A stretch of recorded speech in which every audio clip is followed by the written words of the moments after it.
Hello friends, welcome to Bibi English tutorial. আমি বন্দনা। বন্ধুরা, আজকে আমরা বেসিক ইংলিশ এবং অ্যাডভান্স ইংলিশের 2 নম্বর ক্লাস করব। এই ক্লাসে আমরা বেসিক ভার্বের সঙ্গে অ্যাডভান্স ভার্ব, বেসিক নাউনের সঙ্গে অ্যাডভান্স নাউনের ভেতরে যে সূক্ষ্ম পার্থক্য রয়েছে তা বিস্তারিতভাবে জানব। তো চলুন বন্ধুরা, আজকে আমাদের বেসিক ইংলিশ এবং অ্যাডভান্স ইংলিশের পার্ট 2 এর ক্লাস। বেসিক ইংলিশ হলো বস। বস মানে হচ্ছে মালিক বা নিয়োগ কর্তা, অর্থাৎ যিনি নিয়োগ করেন, কোম্পানির বস, যিনি কোম্পানির একদম লিডার, হেড বা মাথায় বসে আছেন, এটাকে বলা বেসিক ইংলিশে বলা হবে বস। কিন্তু যখন আমি অ্যাডভান্স ইংলিশে কথা বলবো তখন বস না বলে বলবো হচ্ছে এমপ্লয়ার। কি বলবো? এমপ্লয়ার। এমপ্লয়ার না, কিন্তু উচ্চারণটা হচ্ছে এমপ্লয়ার। অর্থাৎ আমি একটুখানি শর্টে লিখে দিই ইম, অর্থাৎ এই এম হবে না, কিন্তু এটা হবে এমপ্লয়ার। আর পুরোটা লিখলাম না। তাহলে বেসিক ইংলিশে যাকে বস বলছি, বস মানে হচ্ছে মালিক বা নিয়োগকর্তা, তাকেই অ্যাডভান্স ইংলিশে বলছি এমপ্লয়ার। কি বলছি? এমপ্লয়ার। এই যে ইম লিখে দিয়েছি, এমপ্লয়ার অর্থাৎ নিয়োগকর্তা। বেসিক ইংলিশে যাকে বলবো ওয়ার্কার্স, বেসিক ইংলিশে কি বলছি? ওয়ার্কার্স। ওয়ার্কার মানে হচ্ছে কর্মচারী বা কর্মী, যারা কাজ করেন, বসের আন্ডারে যারা কাজ করেন তাদেরকে বলা হবে ওয়ার্কার অর্থাৎ কর্মচারী। এই অ্যাডভান্স ইংলিশে ওয়ার্কারকে বলা হবে এমপ্লয়ি, নট এমপ্লয়ি। কি বলা হবে? এমপ্লয়ি। অর্থাৎ বেসিক ইংলিশে বস, অ্যাডভান্স ইংলিশে এমপ্লয়ার, বেসিক ইংলিশে ওয়ার্কার, অ্যাডভান্স ইংলিশে এমপ্লয়ি। বোঝাতে পারলাম আশা করি। তারপরে রুলস। বেসিক ইংলিশে বলি রুলস মানে নিয়ম কানুন, নিয়ম, এই যে লেখা রয়েছে। তারপরে আইন, রুলস মানে আইনও হয়। কিন্তু অ্যাডভান্স ইংলিশে কে বলবো রেগুলেশনস। কি বলবো? রেগুলেশন। রুলস মানে বেসিক ইংলিশ, আর অ্যাডভান্স ইংলিশে এই রুলস কথাটাকেই বলবো রেগুলেশনস। তারপরে বেসিক ইংলিশে যাকে বলবো প্রবলেম। এই প্রবলেম কথাটা না একদম মানে পৃথিবীর শুরু থেকে চলে এসছে। প্রবলেম মানে সমস্যা। কিন্তু অ্যাডভান্স ইংলিশে প্রবলেম বলতে বলতে ক্লিশে হয়ে গেছে, ওগুলো আর সেই ধার নেই। তাই অ্যাডভান্স ইংলিশে প্রবলেমকে বলা হয় ইস্যু। তোর আবার কি ইস্যু হলো? ইস্যু মানে কি সমস্যা হলো? তাহলে বেসিক ইংলিশে প্রবলেম, অ্যাডভান্স ইংলিশে ইস্যু। বেসিক ইংলিশে আইডিয়া। বেসিক ইংলিশে কি বলা হয়? আইডিয়া মানে ধারণা, চিন্তা, বুদ্ধি, অনুভূতি, এগুলোকে বলা হয় আইডিয়া হচ্ছে বেসিক ইংলিশ। কিন্তু আমি যখন অ্যাডভান্স ইংলিশে কথা বলবো তখন আইডিয়াটা হয়ে যাবে কনসেপ্ট। একটা না, আমার মাথায় একটা কনসেপ্ট এসছে, একটা ধারণা এসছে, একটা বুদ্ধি এসছে। তাহলে বেসিক ইংলিশে যাকে বলবো আইডিয়া, অ্যাডভান্স ইংলিশে তাকে বলছি কনসেপ্ট। তো এরকম আমরা নতুন বেসিক ইংলিশ এবং অ্যাডভান্স ইংলিশ এর বৈপরীত্য জেনে নেব। বেসিক ইংলিশ ডু মানে হলো করা। যেমন I am doing the work, আমি কাজটা করছি। কিন্তু এই ডু এর অ্যাডভান্স ইংলিশে বলা হবে পারফর্ম। কি বলা হবে? পারফর্ম। অর্থাৎ I am performing the work. মনে হচ্ছে এই I am performing the work মানে কি হলো? আমি কাজটা দারুণ সুন্দরভাবে করছি, অসাধারণ, মানে নিপুণতার সঙ্গে মানে আমার 100% দিয়ে আমি করছি। ডু মানে শুধু করা, আর পারফর্ম মানে ওই অ্যাডভান্স ইংলিশে যে পারফর্ম মানে হচ্ছে নিপুণ নিষ্ঠার সঙ্গে আমার 100% দিয়ে আমি কাজটা করছি। তাহলে ডু এর অ্যাডভান্স ইংলিশ হবে পারফর্ম। আর পারফর্ম আরেকটাও বোঝাচ্ছি, যেমন আমরা বলতে পারি যে জি বাংলা না, তুই গান করতে গেছিলি, সেই গানটার তোর পারফরমেন্সটা দারুণ হয়েছে। এই পারফর্ম থেকে কি এসছে? পারফরমেন্স।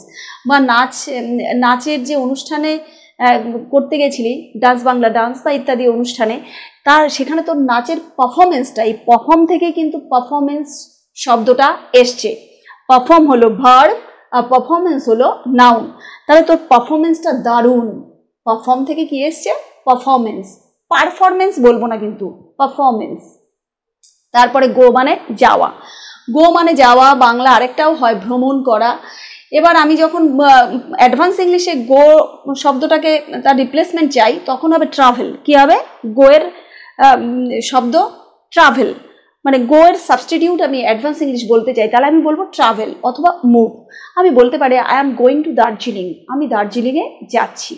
কিন্তু যদি আমি অ্যাডভান্স ইংলিশে বলতে চাই তখন আমি বলবো I am travelling to Darjeeling, আমি দার্জিলিংয়ে যাচ্ছি, প্লাস ট্রাভেল তো করবোই। ট্রাভেল মানেই হচ্ছে ট্রাভেলর, পর্যটক। ট্রাভেল মানে ভ্রমণ করাই বোঝায়। আরেকটাও বলতে পারি I am moving to Darjeeling, মানে আমি দার্জিলিংয়ে মুভ করলাম, আমি অন্য জায়গায় ঘুরতে গেছিলাম, ওখানে বাড়ি না এসে আমি ডাইরেক্ট দার্জিলিংয়ে মুভ করছি, এরকম। তারপরে কাম মানে আশা, কাম মানে কি বললাম, আশা, আশা, আশা মানে আসছি, কোনো জায়গায় যাওয়ার মানে বিপরীত শব্দ আশা, সেই অর্থে। আর অ্যারাইভ, একে অ্যাডভান্স ইংলিশে বলবো অ্যারাইভ, অর্থাৎ অ্যারাইভ মানে পৌঁছনো, অ্যারাইভ মানে আসা। এই তুই কি ওখানে ও অ্যারাইভ করেছে, অর্থাৎ অ্যারাইভাল টাইম, ট্রেন টাইম বলে না, ট্রেনের অ্যারাইভাল টাইম মানে কখন পৌঁছবে, ট্রেনটা শিয়ালদা স্টেশনে বা কলকাতা স্টেশনে কখন পৌঁছবে, ওই যে অ্যারাইভাল টাইম, ট্রেনে যখন দেখি ট্রেনের ভিতর লেখা থাকে অ্যারাইভাল টাইম মানে পৌঁছানোর সময়, অর্থাৎ আসার সময়, অর্থাৎ যা কাম তাই অ্যারাইভ। আমি শুধু কামটা হচ্ছে বেসিক ইংলিশ, অ্যাডভান্স ইংলিশে হচ্ছে অ্যারাইভ, অ্যারাইভ মানে পৌঁছানো বা আসা। আর একটাও বলতে পারি অ্যাপ্রোচ, অ্যাপ্রোচ মানে আসা বা পৌঁছানো। এবার অ্যাপ্রোচ শব্দটা আমি কিভাবে ব্যবহার করতে পারি, আমি বলতে পারি যে আওয়ার এক্সাম, আমাদের পরীক্ষা ইজ অ্যাপ্রোচিং, এগিয়ে আসছে, অর্থাৎ এক একটা দিন যাচ্ছে আর পরীক্ষা একদম কানের কাছে গুড়গুড়িয়ে দিয়ে আসছে, অর্থাৎ ভয় লাগছে যত পরীক্ষা, any type of exam is fearful to some persons. তাহলে কি হচ্ছে, তাহলে অ্যাপ্রোচ মানে হচ্ছে আশা, আওয়ার এক্সাম, আমাদের পরীক্ষায় ইজ অ্যাপ্রোচিং, এগিয়ে আসছে, স্লোলি, ধীরে ধীরে এগিয়ে আসছে। তারপরে সি মানে দেখা, সি মানে নর্মালি দেখা, এই পাখিটা দেখছি, the birds are flying in the sky, আকাশে পাখিটা উঠছে দেখছি। কিন্তু অবজার্ভ, অবজার্ভ মানে বিশেষভাবে দেখা, অ্যাডভান্স ইংলিশে বলবো অবজার্ভ, অবজার্ভ মানে বিশেষভাবে দেখা, মানে কীরকমভাবে, দেখুন বৃষ্টি হচ্ছে, জানলার পাশে চুপচাপ বসে রয়েছেন, চুপচাপ একদম, সারা পৃথিবী যেন নিরিবিলি চুপ, একদম শান্ত, বৃষ্টির টুপটুপ শব্দ, এগুলো ভাবছে যে পৃথিবীতে কেন এসছি, কি করলাম, আরও কি করা উচিত ছিল, এই যে মনের ভিতরে মানে সারা পৃথিবীটাকে দেখে, অর্থাৎ তখনও পাখিদের উড়ে আসা দেখে একরকম অনুভূতি হচ্ছে, মানে অর্থাৎ এক কথায় দেখাটাকে গভীরে তলিয়ে দেখা কে বলা হবে অবজার্ভ। সি মানে দেখা, নর্মাল দেখা, যে দেখা মনের ভিতর প্রশ্ন জাগতেও পারে নাও পারে, আর অবজার্ভ মানে গভীরে তলিয়ে দেখা, পর্যবেক্ষণ করা, অর্থাৎ ওই দেখাটা আমার মনের ভিতর প্রশ্ন তৈরি করবে যে পাখিটা পৃথিবীতে মানে ওর বাসায় ফিরে যাচ্ছে, উঠছে, মানে কি একটা গভীর ফিলোসফি অফ লাইফ। অর্থাৎ আমি এটা বোঝাতে সক্ষম হলাম কিনা জানি না, কিন্তু অবজার্ভ মানে কোনো কিছুর গভীরে তলিয়ে দেখা, আর সি হচ্ছে নর্মাল দেখা, স্বাভাবিকভাবে দেখা। রিডিউস মানে কমানো, রিডিউস ইউর এক্সপেন্ডিচার, তো খরচ কমিয়ে দে, রিডিউস মানে কমানো, এক্সপেন্ডিচার মানে খরচ, আর এই কমানোটাকে এই অ্যাডভান্স ইংলিশে বলা হবে মিটিগেট, মিটিগেট মানেও কমানো, অর্থাৎ অতিরিক্ত খরচ করছিলি সেটা একটু কমিয়ে দে, তীব্রতা কমিয়ে দেওয়া, তাকে বলে মিটিগেট। তো এরকম আমরা অনেক বেসিক এবং অ্যাডভান্স ইংলিশ জানি। বেসিক ইংলিশে হলো ট্রাই, ট্রাই মানে হলো চেষ্টা করা, ট্রাই মানে চেষ্টা করা। অ্যাডভান্স ইংলিশে বলা হবে অ্যাটেম্পট, ট্রাইটাকেই বলা হবে অ্যাটেম্পট, অ্যাটেম্পট মানে কোনো কিছুর প্রয়াস, প্রচেষ্টা, উদ্যোগ করা, অর্থাৎ বসে না থাকা, একবার হচ্ছে না তো আরেকবার করলাম, অ্যাটেম্পট করলাম, প্রচেষ্টা করলাম, বিশেষভাবে চেষ্টা করলাম। ট্রাই মানে হচ্ছে শুধু চেষ্টা করা, আর অ্যাটেম্পট মানে হচ্ছে বিশেষভাবে চেষ্টা করা, ফুল অ্যাটেম্পট, ফুল অ্যাটেম্পট মানে পূর্ণ প্রচেষ্টা করা। তারপরে লাক, লাক মানে ভাগ্য অথবা সৌভাগ্য, এই লাকটাকে যখন অ্যাডভান্স ইংলিশে বলবো তখন হয়ে যাবে ফরচুন, কি হয়ে যাবে ফরচুন, ফরচুন বলবো অ্যাডভান্স ইংলিশে, আর বেসিক ইংলিশে বলবো লাক। ফ্রেন্ড মানে বন্ধু, ফ্রেন্ড মানে বন্ধু, অ্যাডভান্স ইংলিশে বলবো কম্প্যানিয়ন, অর্থাৎ ফ্রেন্ড তো একদম ছোটবেলা থেকে, যখন একদম এবিসিডি শেখার থেকে আমরা জানি ফ্রেন্ড মানে বন্ধু, কিন্তু বন্ধুকে বন্ধু বলতে বলতে যখন ক্লান্ত হয়ে পড়বো তখন আমি অ্যাডভান্স ইংলিশে যাব, তখন বলবো কম্প্যানিয়ন, অর্থাৎ সঙ্গী বা বন্ধু। তারপরে গুড, গুড মানে ভালো, গুড মানে ভালো, চমৎকার, আর অ্যাডভান্স ইংলিশে গুডকে বলবো সুপারব, কি বলবো সুপারব, সুপারব মানেও চমৎকার, অসাধারণ, খুবই ভালো। তাহলে গুড বলবো বেসিক ইংলিশে, আর অ্যাডভান্স বলবো অ্যাডভান্সের গুড বলবো বেসিক ইংলিশে, আর অ্যাডভান্স ইংলিশে গুডটাকেই বলবো সুপারব, সুপারব মানে চমৎকার, অসাধারণ, ভালো, খুব ভালো।